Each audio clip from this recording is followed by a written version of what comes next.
Moi, je suis une jeune femme. J'ai 37 ans. J'ai grandi à Montpellier. Quand j'avais 12 ans, ces phénomènes existaient déjà.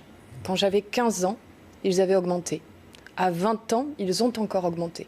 Et aujourd'hui, j'ai le regret de constater que même pour moi, à 37 ans, me balader seule dans ville, c'est devenu compliqué. C'est devenu systématiquement dans le compliqué. centre-ville de Et Montpellier. ça, c'est insupportable. C'est insupportable. Mais qu'est-ce qui se passe dans les têtes de ces hommes qui ont décidé de passer leur journée et leur soirée à agresser les femmes, en commençant par du harcèlement de rue et en allant jusqu'à l'agression physique, voire sexuelle? C'est inacceptable. On est au 21e siècle. Moi, ça me met dans une colère noire et profonde. Dans le projet...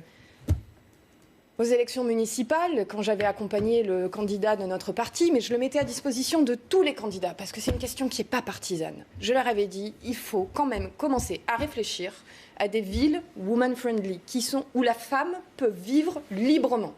On met des pistes cyclables partout. Si on ne les accompagne pas de lumière ou de caméras de vidéosurveillance, les femmes seront en danger.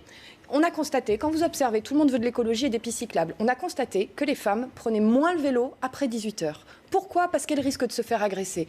C'est pas normal. Comment on fait ? Est-ce qu'on met des boutons secours chez les commerçants ? Est-ce qu'on met des possibilités de signalement dans les téléphones ? Mais on a besoin d'autres choses à un moment donné et on a besoin d'avancer. Et pas seulement côté gouvernement, pas seulement côté police. On ne peut pas demander aux policiers d'être derrière chaque femme de France qui se balade dans une grande ville. Ça ne sera pas possible. Il faut que les gens se responsabilisent. Il faut que les passants autour réagissent quand une femme est agressée. C'est intolérable. Quand vous êtes dans un tramway, dans un métro, dans la rue, que vous êtes invectivé, on parle que vous d'une êtes quinzaine agressé, de personnes qui ont assisté et que à la scène, personne encore une fois, ne sans que ce réagit, soit avéré. mais c'est la double peine, c'est la double violence, la violence de l'agresseur et la violence du concitoyen qui regarde et qui se tait. C'est inacceptable.